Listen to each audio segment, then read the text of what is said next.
నమస్తే, నేను Kavitha. Welcome to I dream news and నిజాలు.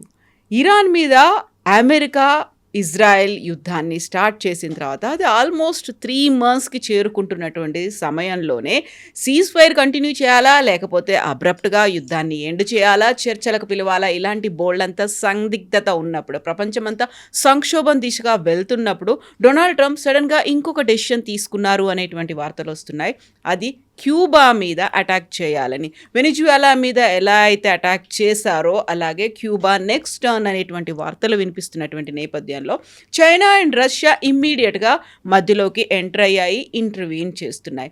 నెక్స్ట్ టార్గెట్ క్యూబాని ఎందుకు ట్రంప్ పెట్టుకున్నారు? మనతో పాటుగా ఉన్నారు సీనియర్ జర్నలిస్ట్ సురేష్ కొచ్చతిల్.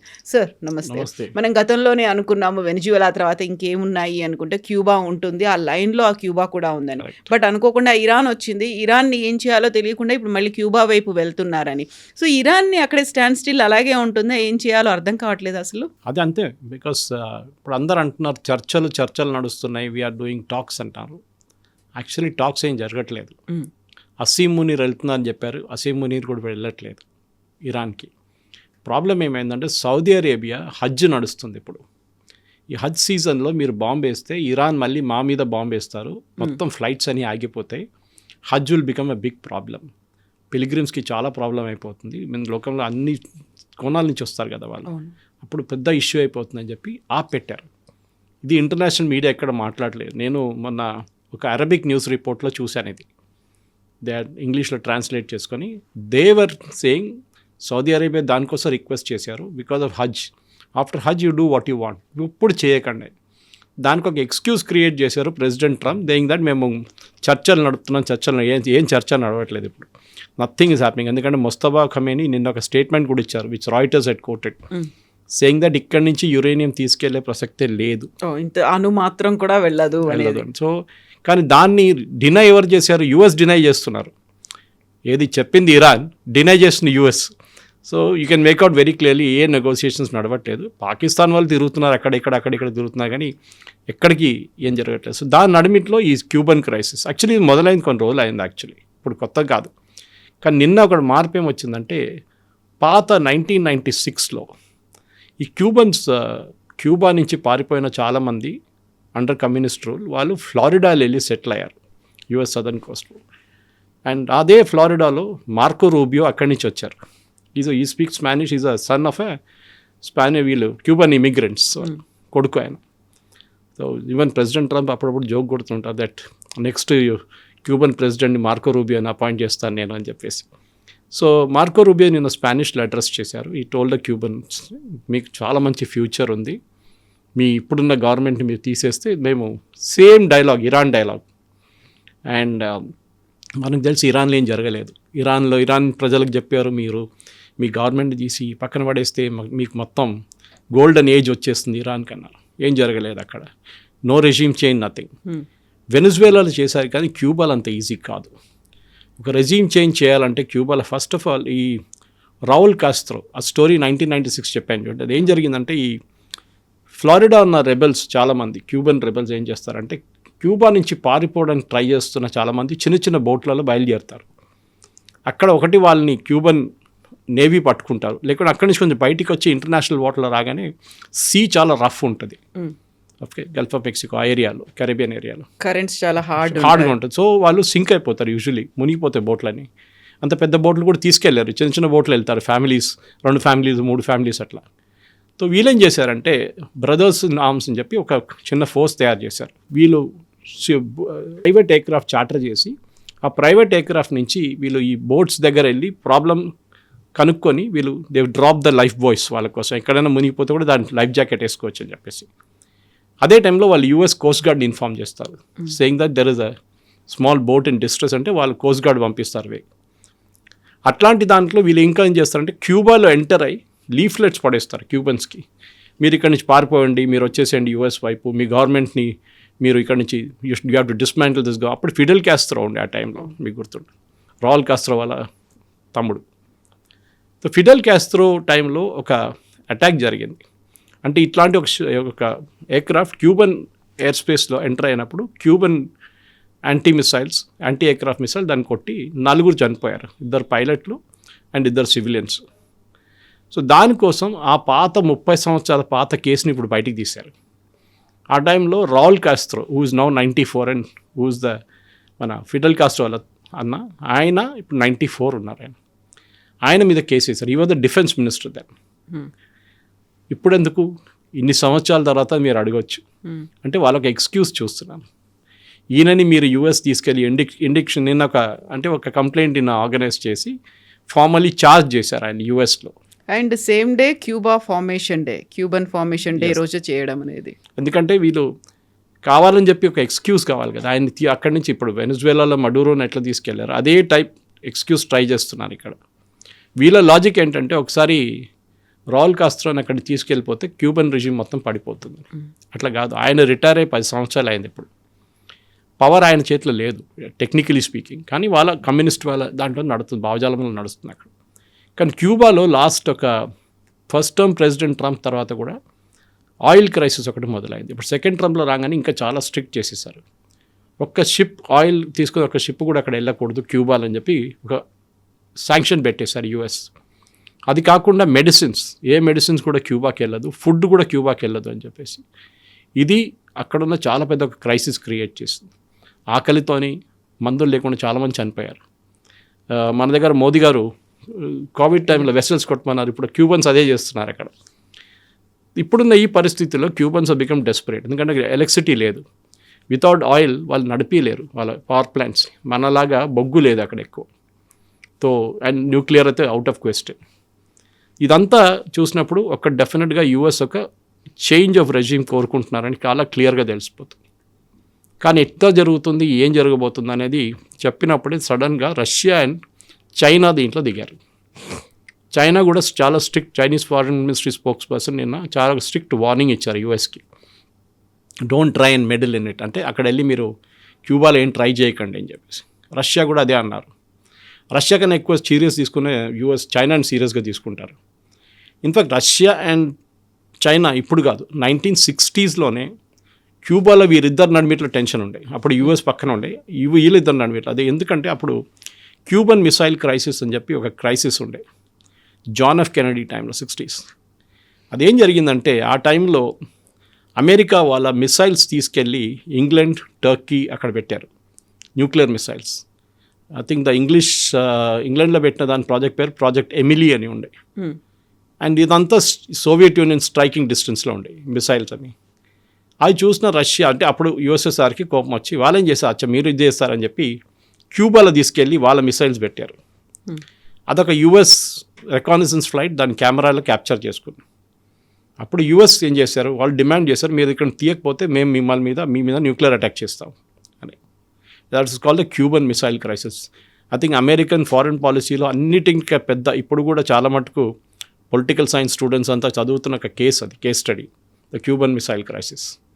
అది ఆల్మోస్ట్ 2 వారాలు జరిగినాయి టెన్షన్ అక్కడిక్కడ. దాని తర్వాత చర్చలతోని యూఎస్ డిసైడెడ్ వాళ్ళ మిసైల్స్ బ్రిటన్ నుంచి విత్డ్రా చేసుకుంటారు, టర్కీ నుంచి విత్డ్రా చేసుకుంటారు, వీళ్ళేమో మా వైపు నుంచి మా మిసైల్స్ మేము తీసుకెళ్ళిపోతామని. అక్కడ అది గాట్ ఫినిష్డ్. కానీ అప్పటి నుంచి కూడా టెన్షన్ తగ్గలేదు. ఎట్లయినా క్యూబన్ రెజీమ్ని వీళ్ళు కొట్టాలని చూస్తే, కానీ వాళ్ళకి సపోర్ట్ మెయిన్లీ రష్యా నుంచి వచ్చేది. ఆ టైంలో USSR was all powerful and Cuba also ఒక మోడల్గా ఉండే కమ్యూనిస్ట్ గవర్నమెంట్ భావజాలంలో. యూఎస్ ఇంత దగ్గర ఉంది వాళ్ళకి, సో యూఎస్కి పడలేదు, వీళ్ళకి పడదు. సో ఇది అప్పటి నుంచి నడుస్తున్న ప్రాబ్లం. నౌ ఇప్పుడు ఉంది అంటే వెనిజువేలాని తీసేసిన తర్వాత, వెనిజువేలాలో మడూరోని కిడ్నాప్ చేసిన తర్వాత వాళ్ళకి ఇప్పుడు ఈయనని కూడా తీసుకెళ్ళిపోతే బాగుంటుందేమో అని చెప్పి ఈ 1996లో జరిగిన ఘటనకి ఇప్పుడు ఒక ఇండిక్ట్మెంట్ తీసుకొచ్చారు వాళ్ళు 30 years later. కానీ it is not going to be easy, అంత ఈజీ కాదు. వెనిజువేలాలో జరిగింది డిఫరెంట్, ఇక్కడ జరగబోయేది డిఫరెంట్ ఉంటుంది. ఒకటి, ఇక్కడ ఇప్పుడు కూడా వెనిజువేలన్ ఆర్మీలో కాదు క్యూబన్ ఆర్మీ ఇప్పుడు కూడా చాలా మోటివేటెడ్, ట్రైన్గా ఉన్నారు.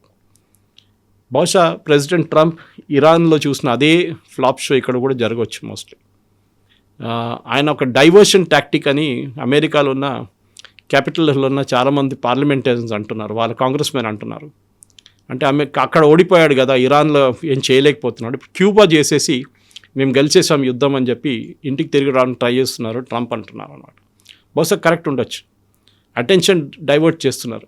ఇరాన్లో మొత్తం ఏం చేయలేకపోతున్నారు, అట్లీస్ట్ క్యూబా చూపిద్దాం వీళ్ళకి, క్యూబాలో చేసాం కదా మేము అని చెప్పి ఒక విక్టరీ వచ్చేసిందని చెప్పి రిటర్న్ వచ్చేస్తారు. సో వాళ్ళు నిన్న పొద్దున్న నుంచి ఒక యుఎస్ఎస్ నిమిట్స్ అని చెప్పి దట్స్ అ క్లాస్ క్యారియర్, అంటే వన్ ఆఫ్ ద బిగ్గెస్ట్, చాలా పెద్ద aircraft carrier, possibly the biggest అనుకో, అన్నిటికంటే పెద్దది వాళ్ళ నేవీలో ఉన్నది. దాన్ని క్యూబా పక్కన డిప్లాయ్ చేశారు.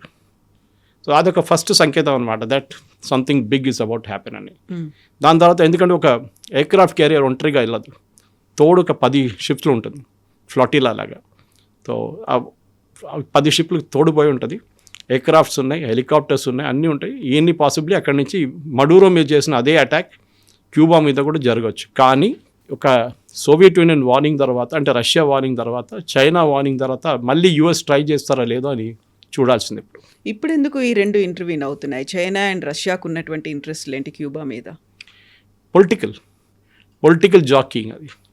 వీళ్ళిద్దరు నడిమిట్లు అదే కదా, బికాస్ మెయిన్లీ మీరు గెలవకపోతే మేము గెలవకూడదు అని చెప్పి ఎవరు సూపర్ పవర్ అనేది చూపించాలి. ఎందుకంటే క్యూబా అనేది లాస్ట్ ఏం చెప్తారు, ఒక కమ్యూనిస్ట్ ఒక అవుట్ పోస్ట్ అని చెప్పొచ్చు మీరు. ఒక టైంలో Chile was a communist government, Argentina communist ఉండే. సో లాటిన్ అమెరికాలో చాలా మంది కంట్రీస్ ఒక టైంలో they were all communist governments. కానీ ఇప్పుడు కాదు, నౌ దే ఆర్ నాట్. ఇప్పుడు అందరు మారిపోయారు. In fact Latin America language Spanish, even క్యూబాలో స్పానిష్ మాట్లాడతారు ఎక్కువ. అప్పుడు మనం అనుకుంటా స్పానిష్కి దీనికి సంబంధం అంటే they were original Spanish colonies అంతా. జస్ట్ లైక్ మనం ఇఫ్ యు టేక్ కెనడియన్లో క్యూబెక్ ప్రావిన్స్లో ఫ్రెంచ్ మాట్లాడతారు. ఆఫ్రికాలో చాలా దేశాలు ఫ్రెంచ్ మాట్లాడతారు, because they were all French colonies before. ఇప్పుడు వీళ్ళ స్ట్రైక్ గ్రూప్ ఏం చేస్తున్నారంటే, ఒక బహుశా what can happen is bombing అయితే జరగదు. ఆయన ఎట్లయినా 94 year old, ఆయన తీసుకొచ్చి ఏం చేస్తారు? పాసిబ్లీ రెస్క్యూ అటెంప్ట్లో ఆయన చనిపోతారు అట్లనే, ఎందుకంటే 94, 95 నడవలేకపోతున్నారు ఆయన తీసుకొచ్చి మీరు యూఎస్ తీసుకొచ్చి ఏం ట్రై చేస్తారు? అక్కడ బాధిత కుటుంబాలు ఏవైతే ఉన్నాయో వాళ్ళు న్యాయం కోసం ఎదురు చూస్తున్నారు. ఇప్పటికీ కూడా వాళ్ళు బాధతో ఉన్నారు, వాళ్ళకంటూ ఒక న్యాయం జరగాలి కాబట్టి ఈయన తీసుకొస్తాము అనేది ట్రంప్ చెప్తున్నాడు. కరెక్ట్ చెప్పొచ్చు, కానీ అది ఇప్పుడు ఫిడెల్ కాస్ట్రోని కూడా తీసుకొస్తారు. ఆయన చనిపోయింది కదా, ఆయన టైంలో జరిగింది, ఈయన డిఫెన్స్ మినిస్టర్గా ఉన్నారు. ఇదే కేసు పోలాండ్లో జరిగింది, ఇదే కేసు మీరు యుగోస్లావియాలో ట్రై చేశారు, అక్కడ అన్నీ మీరు రెజ్యూమ్ చేంజ్ జరిపారు. మీరు సొమాలియాలో ట్రై చేసి చూశారు, వియట్నాంలో, దానికన్నా చాలా ముందు వియట్నాంలో ట్రై చేశారు. ఎవ్రీవేర్ అమెరికా ఫ్లాప్ అయింది. సరే యుగోస్లావియాని 3 ముక్కలు 4 ముక్కలు చేశారు, అది ఇప్పుడు సపరేట్గా అయిపోయింది. స్లోవాకియా కానీ అట్లాంటి సపరేట్ కంట్రీస్ అయిపోయినాయి. కానీ మీరు ఇరాక్లో ఏం చేశారు, లిబియాలో ఏం చేశారు, మీరు సిరియాలో ఏం చేశారు? ప్రతి చోట వీళ్ళు వెళ్ళిన చోట్ల అన్నీ ఇప్పుడు గవర్నమెంట్ అంతా డీస్టెబిలైజ్ అయిపోయింది. సో రేపు వీళ్ళని తీసిన తర్వాత అజ్యూమ్ చేద్దాం మనం రోయల్ కాస్ట్రోని తీసుకెళ్ళిపోయారు. నెక్స్ట్ ఏం చేస్తారు వీళ్ళు? ఒక వెనిజువేలన్ మోడల్ అడాప్ట్ చేస్తారా, అంటే వాళ్ళ దాని నుంచే ఒకరిని తీసుకొచ్చి కూర్చోబెడతారా? ఇప్పుడు ఇరాన్లో చూస్తున్నారు మనం, వాళ్ళ పాత ఒక ప్రెసిడెంట్ ఉండే వీళ్ళది, ఆయన ఐ ఫర్గెట్ హిస్ నేమ్, అహ్మదీజనాద్ ఇప్పుడు జైల్లో ఉన్నారు. ఆయన ప్రెసిడెంట్గా ఉన్నప్పుడు ఈ ఖొమేనీ వ్యతిరేకంగా కొంచెం తిరిగారు, ఆయన అమెరికన్ సపోర్ట్తోని. అప్పుడు అమెరికన్ ఏజెంట్ అన్నారు, ఆయన్ని జైల్లో వేశారు. ఆయన్ని ప్రెసిడెంట్గా ఇంపోజ్ చేయాలని ఇప్పుడు కొత్త స్టోరీ బయటకు వస్తుంది. అది ఇజ్రాయెల్ ట్రై చేశారంట. ఈ యుద్ధం మొదలైనప్పుడు ఫస్ట్ డే బాంబింగ్ జరిగింది చూడండి, February 28 2వ 3వ తారీఖు మార్చ్కి ఈయన్ని ప్రెసిడెంట్గా అనౌన్స్ చేయడానికి ట్రై చేశారు. కానీ బ్యాడ్ లక్ ఏంటంటే ఈయన ఉన్న జైలు మీద కూడా ఇజ్రాయెల్ బాంబు వేశారు. హౌస్ అరెస్ట్లో ఉన్నారు ఆయన దాంట్లో ఆయన గాయాలయ్యాయి. So they could not bring him out అన్నమాట దానికోసం. సో ఎనీవే ఇప్పుడు ఇక్కడ తీస్తే ఎవరిని తీసుకొస్తారు? అదే కమ్యూనిస్ట్ భావజాలు, అదే కమ్యూనిస్ట్ రెజ్యూమ్ నుంచి ఎవరైనా కూర్చోబెట్టాల్సి వస్తుంది. మార్కో రూబియోని మీరు పంపించలేరు, ఇట్స్ నాట్ పాసిబుల్. కానీ క్యూబాలో జరగబోయేది ప్రెసిడెంట్ ట్రంప్కి ఇంకో ఫ్లాప్ షాగా మారిపోతుందని చాలామంది అమెరికన్ కామెంటేటర్స్ అంటున్నారు, అమెరికన్ పొలిటీషియన్స్ అంటున్నారు. వాళ్ళ పొద్దున కూడా నేను 2-3 ఛానల్స్లో చూశాను, అక్కడ సిఎన్ఎన్లో చూశాను, వాళ్ళందరూ ఇదే అంటున్నారు. ఎందుకు అంత పెద్ద ఇష్యూ? నా క్యూబాలో ఆయిల్ లేదు, ఏం లేదు, why do want take Cuba? ఏంటి ఒక్కటే ఏంటంటే ప్రెసిడెంట్ ట్రంప్కి ఇవాళ కూడా పొద్దున స్టేట్మెంట్ ఒకటి, ఆయన 56 సంవత్సరాలు 60 సంవత్సరాల నుంచి ఏం చేయలేని వాళ్ళు యూజ్లెస్ యుఎస్ ప్రెసిడెంట్స్ ఉన్నారు ఇప్పుడు దాకా మన దగ్గర, నేనే ఒకరు చేసి చూపిస్తాను క్యూబాలో ఏం చేయొచ్చు. ఆయనకి ఇదొకటే ఉంది, ఇరాన్ మొదలైనప్పుడు మీరు చూసుంటారు ఆయన చెప్పిన డైలాగులు ఇదే డైలాగులు ఉండే. ఫ్రమ్ 1979 మన ఎంబసీ టేక్ ఓవర్ చేసిన టైం నుంచి ఇప్పుడు దాకా తెహ్రాన్లో మన గవర్నమెంట్ ఏం చేయలేకపోయారు. All US presidents have failed. నేను ఒకరే సక్సీడ్ కాబోతున్నాను. మొదలుపెట్ట యుద్ధం ఇప్పుడు ఎక్కడికి వచ్చింది మనందరికీ తెలుసు. క్యూబాలో కండిషన్స్ అసలు బాగాలేవు, వాటిని రివైవ్ చేయడానికి నేను హెల్ప్ చేస్తాను అనేటువంటి ఒక స్టేట్మెంట్ కూడా వస్తుంది. కరెక్ట్, క్యూబన్ సిచ్యువేషన్ చాలా దారుణం ఉంది, అది కరెక్టే, దాంట్లో డౌట్ లేదు. దానికి కారణం అమెరికానే, క్యూబా కాదు. అఫ్కోర్స్ క్యూబన్ ఎకానమీని వీళ్ళు ఎప్పటి నుంచో థ్రాటిల్ చేస్తున్నారు. ఇప్పుడు 60s నుంచి, జాన్ ఎఫ్ కెనడీ టైం నుంచి క్యూబన్లో ఏం స్టెబుల్. ఇన్ఫ్యాక్ట్ వాళ్ళ health care one of the best. Kavitha గారు వాళ్ళ హెల్త్ కేర్ మీరు చూడండి, ఇట్స్ క్యూబన్ హెల్త్ కేర్ ఇప్పుడు కూడా అంటారు చాలామంది. కానీ వాళ్ళు కోవిడ్ తర్వాత వాళ్ళు కంప్లీట్ ఎకనామిక్ కొలాప్స్ అయిపోయింది. కోవిడ్ తర్వాతకి చాలా కంట్రీస్ జరిగింది అనుకోండి, కానీ క్యూబా వాజ్ మోస్ట్ ఇంపాక్టెడ్. దాని నుంచి వాళ్ళు బయటికి రాలేకపోయారు. సో వాళ్ళ దగ్గర ఉన్న షుగర్ హార్వెస్ట్ కానీ మిగతా అంతా పడిపోయింది చాలా మటుకు. ఇప్పుడు ఎకనామిక్ క్రైసిస్లో ఉన్నారంటే ఎస్, ఎలక్ట్రిసిటీ లేదు. మీరు ఎలక్ట్రిసిటీ లేకుండా ఎన్ని రోజులు బతుకుతారు మీరు? ఒక బిజినెస్ లేదు, కంప్లీట్ ఎకనామిక్ స్ట్రాంగులేషన్ చేసేసారు. వాళ్ళతో డీల్. ఇన్ఫ్యాక్ట్ యూఎస్ ఇప్పుడు సెకండరీ శాంక్షన్స్ పెట్టారు. అంటే ఏదైనా కంపెనీ క్యూబాతో బిజినెస్ చేస్తున్నారంటే వాళ్ళ మీద కూడా శాంక్షన్స్. ఇప్పుడు ఇరాన్తో చేశారు వీళ్ళు ఇదే శాంక్షన్స్. అదే శాంక్షన్ రష్యా మీద వేశారు యూఎస్, క్యూబా మీద చేస్తారు. సో ప్రతి చోట వీళ్ళు వెళ్ళి ఏదైనా గవర్నమెంట్ వీళ్ళకి నచ్చకపోతే ఆ గవర్నమెంట్ని దింపాలి. అది అమెరికన్ స్ట్రాటజీ అన్నమాట. బట్ ఇరాన్లో ఇప్పుడు అక్కడ ఉన్నటువంటి న్యూక్లియర్ యురేనియంను తీసుకెళ్తాము అనుకుంటే మొస్తఫా ఖమేనీ నుంచి ఒక సీరియస్ వార్నింగ్ వచ్చింది. ఇంత చిన్న అంతా కూడా మీరు తీసుకెళ్ళడానికి లేదు అనేది. మొస్తఫా ఖమేనీ ఉన్నారు, ఆయన వాయిస్ వస్తుంది, అండ్ హీఈస్ గివింగ్ వార్నింగ్స్ అనేది కూడా ఒకటి ఇన్ఫర్మేషన్ వస్తూ ఉన్నప్పుడు ఇరాన్లో ఏం జరుగుతుంది అనేది. ఎందుకంటే ఇప్పుడు మళ్ళీ ప్రపంచం అంతా చూస్తోంది ఆ సంక్షోభం ఏమవుతుందా, లేకుంటే ఇప్పుడున్నటువంటి పరిస్థితులు వీటన్నిటి నేపథ్యంలో ఇరాన్ గురించి అసలు ఏ ఒక్క ఇన్ఫర్మేషన్ రావట్లేదు, దాని మీద ఎలాంటి స్టేట్మెంట్లు కూడా రావట్లేవు. అండ్ ఇజ్రాయెల్ చేసే పని ఇజ్రాయెల్ చేసుకుంటూ వెళ్తోంది, ఇరాన్ అలాగే ఉంది, ఇజ్రాయెల్ అలాగే ఉంది, అమెరికా ఏం చేస్తోంది? ఏం చేయలేరు. ఇప్పుడు చాలా ఏం చెప్తారు, అంతా ఒక పెద్ద ఫ్లాప్ షో అయిపోయింది ఇరాన్ ప్రెసిడెంట్ ట్రంప్ కేసులో. నేను చెప్పాను చూడండి స్టార్టింగ్ ఆఫ్ దిస్ కాన్వర్జేషన్లో, ఏదో అక్కడ పీస్ డీల్ నడుస్తుంది, పీస్ టాక్స్ నడుస్తుంది, సౌదీ అరేబియా చెప్పారు, ఖతార్ చెప్పారు, దానికోసం నేను నాప్ పెట్టారండి. వాళ్ళు ఎవ్వరు అడగలేదు. వాళ్ళు అడిగింది ఇంతే, ఈ హజ్ సీజన్లో చేయకండి, దీని తర్వాత మీరు ఏం కావాలో చేసుకోండి. ప్రెసిడెంట్ ట్రంప్కి ఇప్పుడు యుద్ధం చేయలేరు, ఎందుకంటే ఆయనకు ఆథరైజేషన్ లేదు. ఇజ్రాయెల్ చేయొచ్చు, కానీ కొన్ని కండిషన్స్ ఉన్నాయి వేర్ ప్రెసిడెంట్ ట్రంప్ యాక్షన్ తీసుకోవచ్చు. ఏంటంటే ఒకటి, అమెరికన్ ఫోర్సెస్ మీద ఇరాన్ దాడి చేస్తే then America can hit back, అదొకటి ఉంది. సో బహుశా ఇరాన్ మీద ఇజ్రాయెల్ దాడి చేస్తే వాళ్ళు అమెరికన్ షిప్స్ మీద కానీ అమెరికన్ అసెట్స్ మీద దాడి చేస్తే, అటు ఒమాన్లో కానీ ఖతార్లో కానీ Bahrain, Kuwait, UAE, Saudi Arabia ఎక్కడున్న అసెట్స్ మీద అమెరికన్ బేసిస్ మీద కొడితే ఇమ్మీడియట్గా అమెరికా దాని యాక్షన్ తీసుకోవచ్చు. బహుశా అదే జరగవచ్చు ఇప్పుడు. కానీ అది ఇప్పుడు ఈ హజ్ సీజన్లో చేయకూడదని సౌదీ అరేబియా పెట్టిన తర్వాత ట్రంప్ చూడండి ఇప్పుడు ఎన్ని వారాలే, ఇప్పుడు వీఆర్ అట్ ద ఆల్మోస్ట్ 3వ నెలకు వస్తున్నాం మనకు. ఇప్పుడు దాకా ఏం జరగలేదు, నో టాక్స్, నథింగ్, ఒట్టే కథలు ఈ టాక్స్ అని. ఎందుకంటే the basic fact is uranium, number 1 is uranium. అది వాళ్ళకి తెలుసు కూడా ఇరాన్కి. మా ట్రంప్ కార్డు ఒకటి స్ట్రేట్ ఆఫ్ హార్మజ్, నెక్స్ట్ ఈ 2 ట్రంప్ కార్డు మీద ఆడుతున్నారు వాళ్ళు. ఈ 2 వాళ్ళు ఇచ్చేస్తే వాళ్ళ దగ్గర ఏమి ఉండదు మళ్ళీ. బహుశా మీకు దీనికుండా ముందు కూడా మన ప్రేక్షకులు చెప్పాను, నేను యుక్రెయిన్ స్టోరీ ఒకటి చెప్పాను. యుక్రెయిన్ దగ్గర ఒక టైంలో న్యూక్లియర్ ఆయుధాలు ఉండే, అది సోవియట్ యూనియన్ ఉన్న టైంలో. కానీ సోవియట్ యూనియన్ బ్రేకప్ చేసినప్పుడు రష్యా వచ్చి వీళ్ళ న్యూక్లియర్ వెపన్స్ అన్ని తీసుకెళ్ళిపోయారు. మీకెందుకు, మిమ్మల్ని మేము కాపాడుతాం కదా అని. తర్వాత రష్యా దాడి చేశారు యుక్రెయిన్ మీద. వాళ్ళు ఏం చేయలేకపోయారు, ఎందుకంటే వాళ్ళ nothing, they have no weapons, అన్నీ రష్యా తీసుకెళ్ళిపోయారు. తర్వాత కదా మన యూరోపియన్ యూనియన్ వాళ్ళు అమెరికా కొంచెం వెపన్స్ ఇచ్చారు, కానీ న్యూక్లియర్ వెపన్స్ లేదు. న్యూక్లియర్ వెపన్స్ ఉంటే ఒక్కరు కూడా మిమ్మల్ని ముట్టరు. మీరు నార్త్ కొరియా తీసుకోండి ఎగ్జాంపుల్. నార్త్ కొరియాలో కిమ్ జంగ్ ఉన్ని ఇవ్వాల దాకా అమెరికా ఏం చెప్పలేకపోతున్నారు. ఇన్ఫాక్ట్ కలిశారు ప్రెసిడెంట్ ట్రంప్ వెళ్ళి, బికాస్ ఆయన దగ్గర న్యూక్లియర్ వెపన్స్ ఉంది. పిచ్చోన్ చేతిలో రాయిలాగా ఉంటుంది, అది ఎక్కడ పడేస్తాడో తెలియదు ఆయన. అప్పుడప్పుడు 2 మిసైల్ కొడతారు జపాన్ వైపు, అది సీల్ వెళ్ళి పడిపోతుంది. సో ఆ న్యూక్లియర్ వెపన్సే మేజర్ అడ్వాంటేజ్. సో ఇరాన్కి తెలుసు దట్ మేము ఒకసారి న్యూక్లియర్ వెపన్స్ గివప్ చేస్తే దాని తర్వాత మమ్మల్ని వీళ్ళు ఎట్లా కొడతారంటే మళ్ళీ వీళ్ళు, ఇది మన క్యూబా కూడా కాదు, చాలా దారుణ పరిస్థితి అయిపోతుంది. ఒక ఇరాక్ కానీ ఒక లిబియా లాగా అయిపోతాం మేము కూడా అని చెప్పి తెలుసు ఇరాన్కి. So that is why Mostafa Khamenei ఇదే చెప్తున్నాం, మేము we will not give up, మేము మా దగ్గరని తీసుకెళ్ళనీయము. ఇప్పుడు 90% ప్యూరిఫికేషన్ చేస్తారా, 60% ఉన్నది 90% చేస్తారా అంటే ఎస్ చేయొచ్చు, కానీ దానికి ఒక 7 నుంచి 9 నెలలు పడుతుంది ఆ ప్యూరిఫికేషన్ లెవెల్ రావాలంటే. దాన్ని అమెరికా చేయనియరు. ఇప్పుడు చేస్తున్నారంటే అది కూడా మనకు తెలియదు, ఎందుకంటే అంతా under ground, completely under ground ఉంది. వాళ్ళు ప్యూరిఫికేషన్ దాని తర్వాత ఒక న్యూక్లియర్ మెటీరియల్ మీరు యురేనియం 90% చేస్తే అది బాంబ్ అయిన తయారు కాదు. దాన్ని బాంబుగా తయారు చేసి ఇంకో ప్రాసెస్ ఉంటుంది, టెస్టింగ్ చేయాల్సి వస్తుంది. మనం పోఖ్రాన్లో చేస్తాం చూడండి, అట్లా టెస్టింగ్ చేయాల్సి వస్తుంది. దాని తర్వాత దాన్ని లాంచ్ చేయాల్సిన మిసైల్ మీద ఉండాలి, డెలివరింగ్ మిసైల్ ఉండాలి. దాని లోపల you will put this uranium thing bomb, like Hiroshima Nagasaki మీద చేసినట్టు little boy and big man చెప్పి, ఫ్యాట్ మ్యాన్ అని చెప్పి 2 మిసైల్స్ ఉంటాయి. అట్లా తయారు చేస్తే దాన్ని లాంచ్ చేయడానికి కెపాసిటీ. దాంట్లో ఇరాన్ చాలా దూరం ఉన్నారు, ఇంకా మాసిబ్లీ ఇంకొక 4-5 సంవత్సరాలు పట్టొచ్చు వాళ్ళకి. సో ఆ టైం దాకా ఇప్పుడు వీళ్ళేమంటున్నారు, అది మాకు ఇచ్చేసేయండి, మేము పెట్టుకుంటామా. ప్రెసిడెంట్ ట్రంప్ నిన్న అంటారు we will destroy it. Iran ఇవ్వరు, they will not give. 400 kilo దాన్ని చిన్న అమౌంట్ కాదు, నాట్ ఎ స్మాల్ క్వాంటిటీ, చాలా పెద్ద క్వాంటిటీ 400 కిలోలు ఉంటాయి. అండ్ యురేనియం అది కూడా.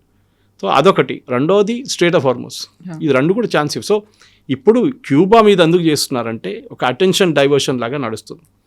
అక్కడ జరిగిన ఫ్లాప్ షోని పక్కన పెట్టి అందరు మర్చిపోతారు అమెరికన్స్. నేను క్యూబా చేయగానే చూడండి, నేను క్యూబాని లిబరేట్ చేశాను, ఏ అమెరికన్ ప్రెసిడెంట్ చేయలేరు, జాన్ ఎఫ్ కెనడీ కూడా చేయలేకపోయాడు, ప్రెసిడెంట్ బరాక్ ఒబామా ట్రై చేశారు, చేయలేదు, నేను చేసి చూపించానని చెప్పి చెప్పడానికి ట్రై చేస్తున్నారు. వెనిజువేలా చేశారు, కానీ వెనిజువేలాని ఎవరు అమెరికన్ సిటిజన్స్ పట్టించుకోలేదు. ఇంకోటి ఏంటంటే అమెరికన్ కంపెనీస్ మీద చాలా మటుకు వీళ్ళు నేషనలైజ్ చేశారు. ఫిడెల్ కాస్ట్రో క్యూమినిస్ట్ రిజం వచ్చినప్పుడు, దానికన్నా ముందు అమెరికన్ కంపెనీస్ ఉండే క్యూబాలో, వాళ్ళ అసెట్స్ అంతా అమెరికన్ కంపెనీస్ది వీళ్ళు నేషనలైజ్ చేశారు. సేమ్ థింగ్ మడూరో వాళ్ళ బాస్ ఉండే హ్యూగో షావెస్ అని చెప్పి, ఆయన చేసిన అదే పని. షెవ్రాన్ మీద ఎక్సన్ మొబైల్ అంతా నేషనలైజ్ చేశారు ఆయన. క్యూబాలో కూడా అదే జరిగింది, ఆయిల్ కాదు కానీ మిగతా కంపెనీస్ని. సో వీళ్ళంటే దాని ఆల్మోస్ట్ 100 మిలియన్ అది ఉంది, సో మాకు 100 మిలియన్ మాకు కావాలి, మీరు డబ్బులు ఇవ్వాలని చెప్పి క్యూబన్ గవర్నమెంట్తో డిమాండ్ చేస్తున్నారు. ఇదంతా ఇట్ ఇస్ అగైన్ ఇంకొక ఇరాన్ వర్షన్ 2గా తయారవుతుంది. And I think president Trump ఒక్క ఫ్లాప్ షో నుంచి ఇంకో ఫ్లాప్ షోకి వెళ్తున్నాడు, అదే జరగబోతుంది. బట్ క్యూబా మీద అటాక్ చేస్తారు అనుకున్నప్పుడు ఇమ్మీడియట్గా చైనా అండ్ రష్యా ఇంటర్వ్యూన్ అవ్వడానికి ప్రయత్నాలు చేశాయి, రెస్పాండ్ కూడా అయ్యాయి. ఇక్కడ ఆల్మోస్ట్ ఒక 3 నెలలు అవుతోంది. మరి అదే చైనా రష్యా ఇరాన్ మీద అంత ఇంట్రెస్ట్ ఎందుకు చూపించట్లేదు, ఎందుకు పట్టించుకోకుండా వదిలేస్తున్నాయి? ఇరాన్కి ఒక ప్రాబ్లం ఏంటంటే చైనా ఒకటే ఏముంది, వాళ్ళ దగ్గర నుంచి 90% ఆయిల్ చైనా తీసుకెళ్తారు. కానీ అది చైనా ఇరాన్ బాగానే అనిపిస్తోంది.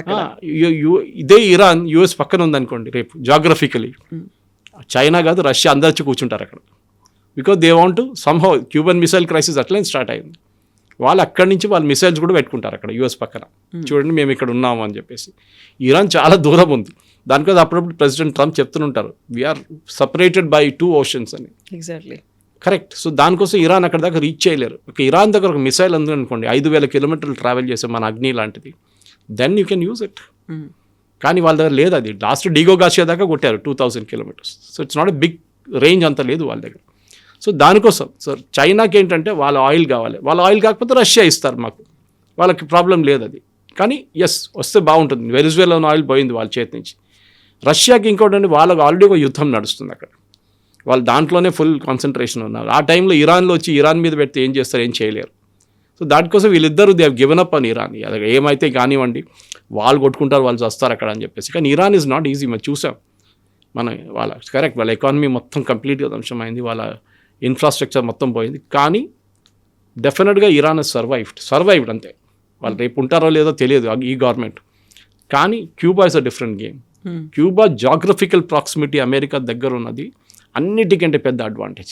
రష్యా కానీ చైనాకి అక్కడ ఇన్ఫ్యాక్ట్ లాస్ట్ షిప్ అక్కడ ఆయిల్ షిప్ వెళ్ళింది, రష్యన్ ఆయిల్ షిప్. 1 నెల ముందు యుఎస్ సడన్లీ పర్మిషన్ ఇచ్చారు రష్యాకి, మీరు ఆయిల్ పంపించవచ్చు, క్రూడ్ ఆయిల్ పంపించవచ్చు చెప్పేసి.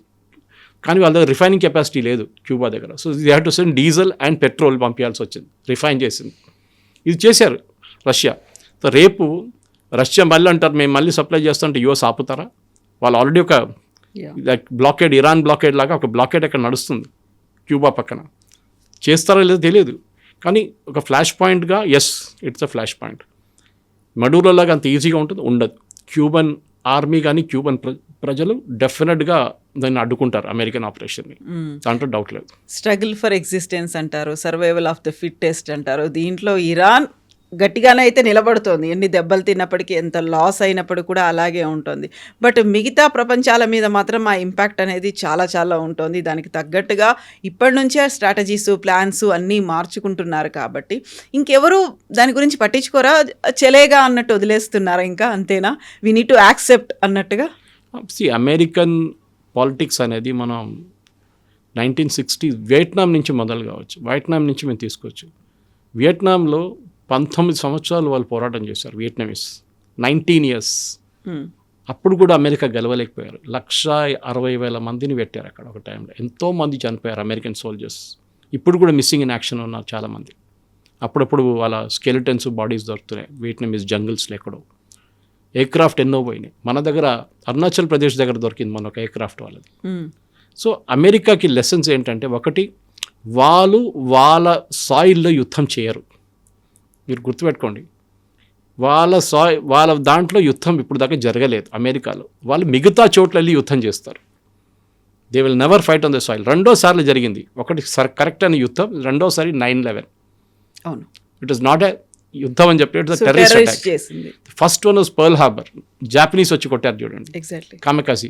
దాని రిప్లైగానే అమెరికా న్యూక్లియర్ బాంబ్ వేశారు నాగసాకి అండ్ హిరోషిమా మీద. సో ఆ జాపనీస్ వాళ్ళు చేసిన దానికి అమెరికాకి ఫస్ట్ టైం చాలా మటుకు ఒక షాక్ వచ్చింది. అంటే మా మీద కూడా దాడి జరగవచ్చా?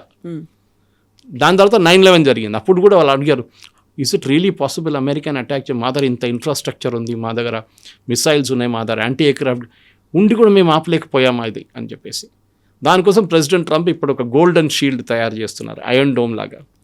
ఓకే, అమెరికాకి మిసైల్స్ ఆపడానికి. కానీ అమెరికాకి ఒక లెసన్ ఉంది. వాళ్ళు ఏ ప్రెసిడెంట్ వచ్చినా కానీ ఆయనకు ఒక పొలిటికల్ ప్లాన్ ఉంటుంది. అది ఒబామా ఉండొచ్చు, క్లింటన్ ఉండొచ్చు, దానికొన్న బుష్ ఇద్దరు ఉండొచ్చు, ఎవరైనా వాళ్ళకు ఒక అజెండా ఉండొచ్చు. బుష్కేమో వెపన్స్ ఆఫ్ మాస్ డిస్ట్రక్షన్, ఇరాక్లో దాని వెంటబడ్డారు ఆయన. ఒబామాకి అక్కడ ఉన్న ఇలా న్యూక్లియర్ మెటీరియల్ డిస్కషన్ గురించి నడిచింది. ట్రంప్కి బైడెన్ అడ్మినిస్ట్రేషన్లో ఆఫ్ఘనిస్తాన్ నుంచి పారిపోయారు. ఇది ప్రతి రెజీమ్కి ఒక టాక్టిక్, ఒక డైవర్షన్ మెకానిజం ఉంటుంది అమెరికాలో. అంటే వాళ్ళ డొమెస్టిక్ పాలిటిక్స్ చాలా డల్ ఉన్నప్పుడు ఒక ఇంటర్నేషనల్ లెవెల్లో ఏమైనా చేస్తే, చాలా పెద్ద మంచి ప్రెసిడెంట్ మా దగ్గర చాలా మంచిగా పనిచేస్తాడని చూపించడానికి అమెరికన్ ప్రెసిడెంట్స్ చేస్తారు. ఎందుకు వాళ్ళకి మ్యాక్సిమం 2 terms ఉంది, 2 terms ఎక్కువ కాంటెస్ట్ చేయలేరు. 8 సంవత్సరాలే అమెరికన్ ప్రెసిడెంట్గా కాంటెస్ట్ చేయొచ్చు మీరు. ఆయన కలిసి పరిపాలించారు. So after 8 years you're out. President term ఇంకా అయిపోతుంది, ఇంకా 2 సంవత్సరాల తర్వాత even Trump will be history. కానీ వెళ్తూ నేను చూడండి ఏ ప్రెసిడెంట్ సాల్వ్ చేయని అనే ప్రాబ్లం నేను సార్ట్అవుట్ చేశాను. ఇరాన్ చూడండి, క్యూబా చూడండి, అన్నీ నేనే చేస్తాను అని చూపిస్తున్నారు. అదే చేశారు. క్యూబా మీద మళ్ళీ ట్రంప్ ఏమైనా వెనకడిగేస్తాడా, లేకుంటే ఎలాంటి స్టాండ్ ఉంటుంది? ఇవన్నీ కూడా కొంచెం టైం పడుతుంది మనకు అర్థం కావడానికి. ఏం చేస్తారు? Slight difference between Cuba and Iran. It's not slight, చాలా పెద్ద డిఫరెన్స్. క్యూబా దగ్గర ఆయుధాలు ఎక్కువ లేవు అండ్ యురేనియం లేదు. ఎలాగో 300 డ్రోన్ తీసుకున్నారని మొన్న ఒక లీక్డ్ మెసేజ్ ఒకటి వచ్చింది. సిఐఏ చీఫ్ క్యూబాకి వెళ్ళారు. ఆలోచించండి, మొన్న వెళ్ళారు, వారం ముందు వెళ్ళి డిస్కషన్ చేశారు అక్కడ రెజీమ్ చేంజ్ గురించి. వాళ్ళు అంగీకరించారు. క్యూబాలో ఒక సిఐఏ చీఫ్ వెళ్ళడం అనేది చాలా పెద్ద న్యూస్. అది ఎప్పుడు జరగలేదు హిస్టరీలో. సో దిస్ ఇస్ వన్ చాలా పెద్ద ఒక న్యూస్ అనమాట. కానీ ఆ న్యూస్ మొత్తం బ్లాక్అవుట్ మోడ్లో వెళ్ళిపోయిన తర్వాత లీక్ అయినప్పుడు యాక్సెప్ట్ చేశారు, yes we went for a discussion అని. అది ఒక హ్యూజ్ సెట్ బ్యాకే కదా. ఇంకా ఎస్ అంటే క్యూబా కూడా అంగీకరించారు. అదే చెప్తాను, ఇరాన్కి అది కాదు. ఇరాన్ దగ్గర ఒకటి వాళ్ళ సైజ్ ఆఫ్ ద కంట్రీస్ చాలా పెద్దది వాళ్ళది. రెండోది వాళ్ళ దగ్గర ఆయిల్ ఇప్పుడు కూడా ఉంది, వాళ్ళు వాడుకోవచ్చు డొమెస్టికలీ, బయటకు పంపించలేకపోతారు అంతే. క్యూబా దగ్గర డొమెస్టికలీ కూడా ఏం లేదు వాళ్ళ దగ్గర.